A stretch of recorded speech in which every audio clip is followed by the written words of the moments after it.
Have you ever heard the popular saying that says, your mental health is your everything? Make time for it like your life depends on it, because indeed, your life depends on it. I'm Shakira Tokewole, mental health and personal growth coach at Better Me Growth Coaching. And I'm super excited to be joining you again on this beautiful day, the World Mental Health Day. I'm super excited to be talking about this popular and favorite topic for me, mental health.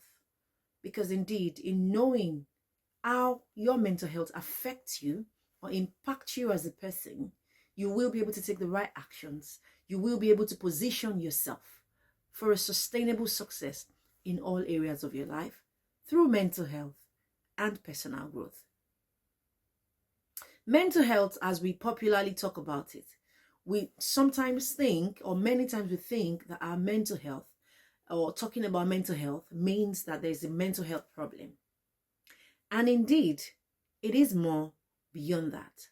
Today, we're going to be talking about how mental health affects those in the workplace and what you can do in life so that you can live a balanced life between work, family, and your personal life.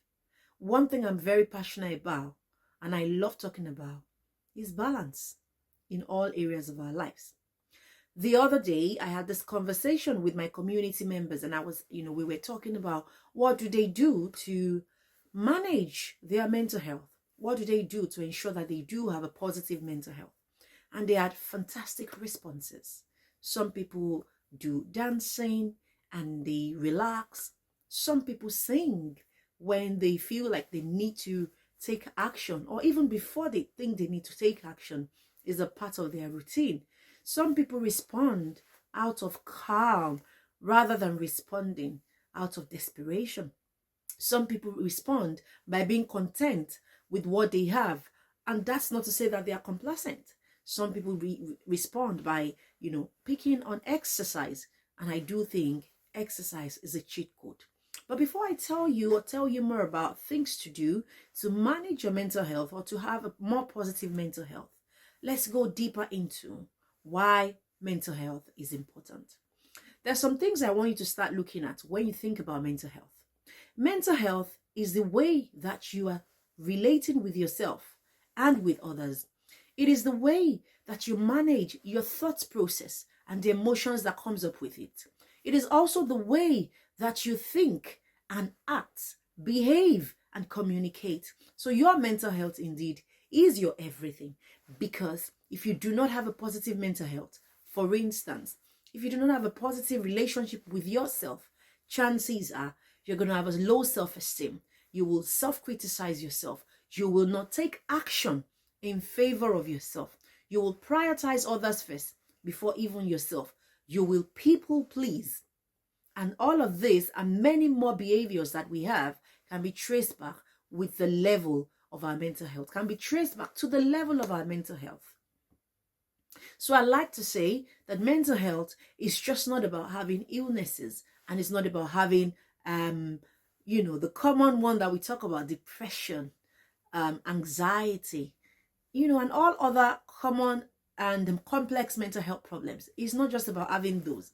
It's about understanding what mental health is for you. What could be a trigger for you to have a negative mental health? What can you do about it? It's about having a full understanding of what mental health is. Because once you have that understanding, you can begin to make the right changes in the right areas of your life. And it starts with you. It starts with the decision to wanting to know more about your mental health. It starts with a decision to know that if you are not okay, then a lot of things will be missing. A lot of people will be influenced, because research shows that every human being, we're interacting with many others. In fact, one human being will interact with about 60,000 people in their existence. So imagine how many people you get to interact with. And whoever you are on the inside, mentally, physically, emotionally, whoever you are on the inside will transfer to how you behave with others out there. And that's why you hear some people being irritable, some people getting angry easily, some people getting aggressive. It is all from a place of what the inside looks like. The mind produces thoughts, and how positive your mind is can influence your mental health. The experiences you have in childhood as well can affect your mental health, because in childhood there's some unresolved issues, there's some unfinished businesses, as we call it in mental health theories. There's some businesses that you needed to have finished.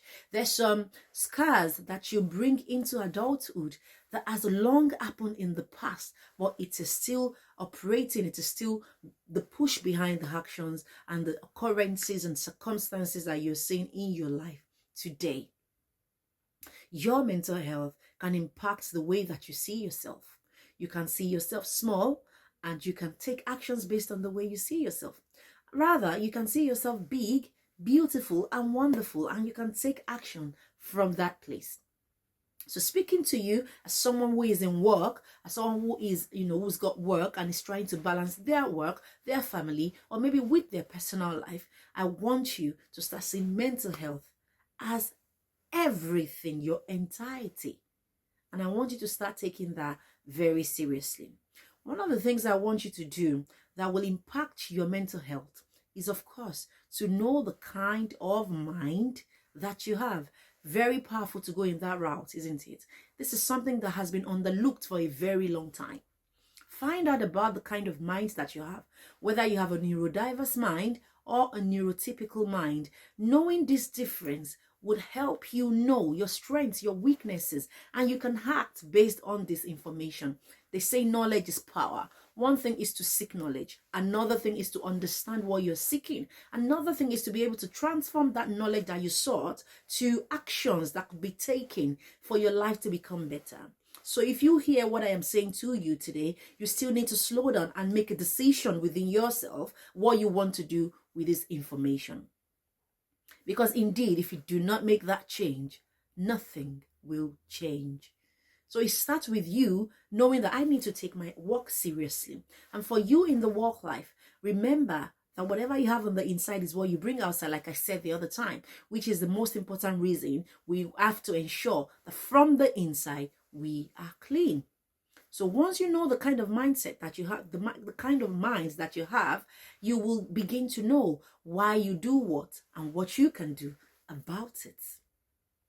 When you then know the state of the type of mind you have, I want you to also sit back and look at what are my triggers.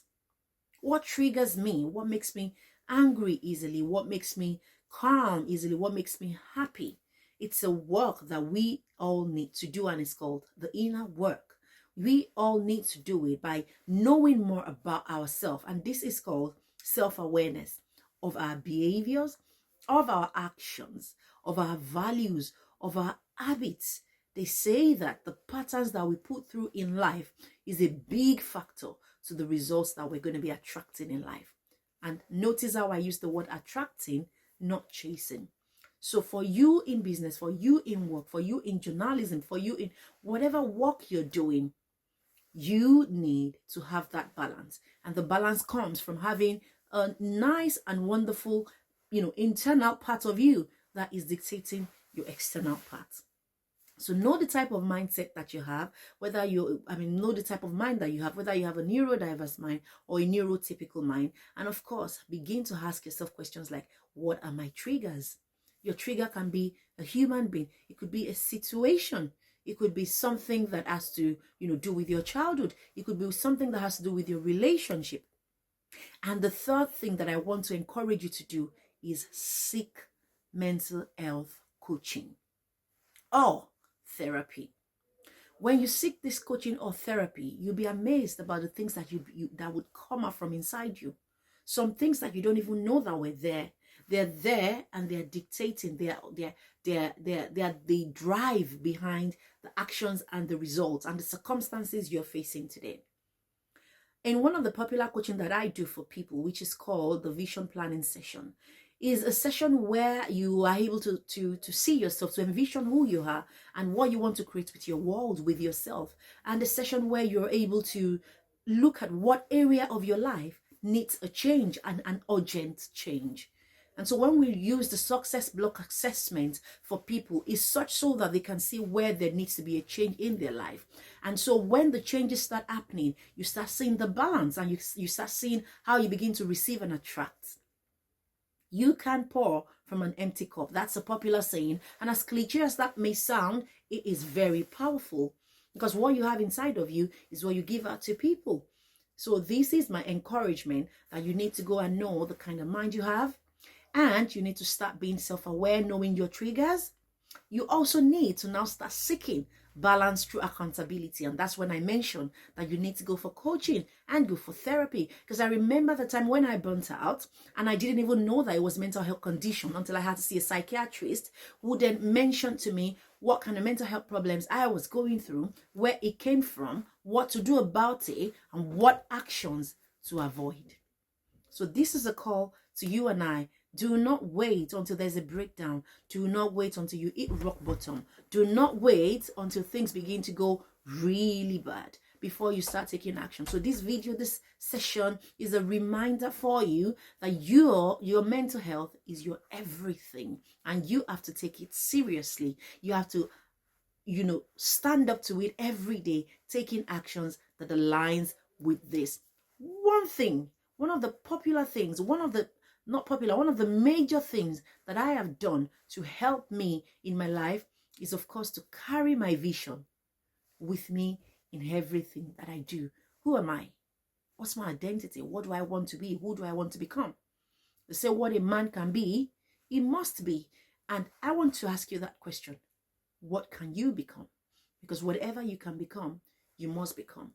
Whether it is in your parenting journey, or it is in your business journey, or it is in your work journey, or it is in your emotional journey, or maybe even in your intellectual journey, your personal life, what can you become?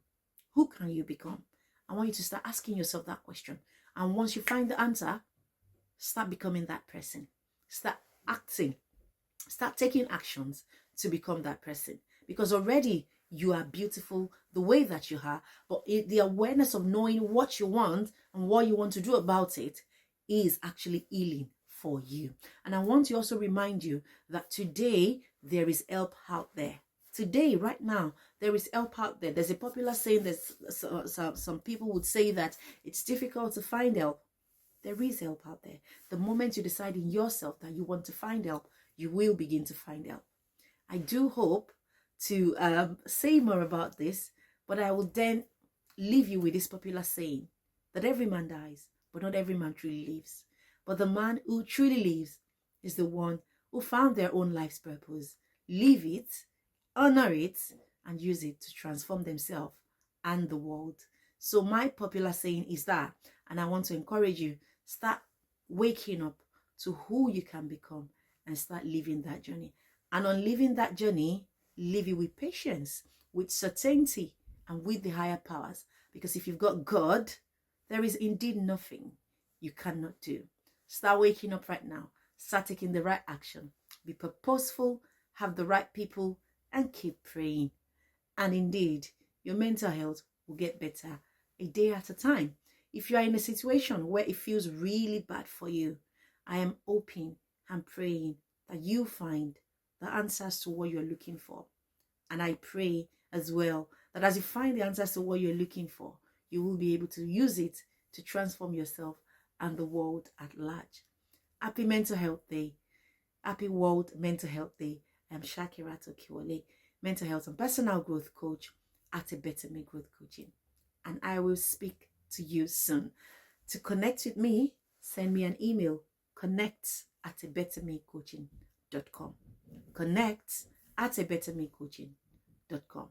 I'll speak to you soon.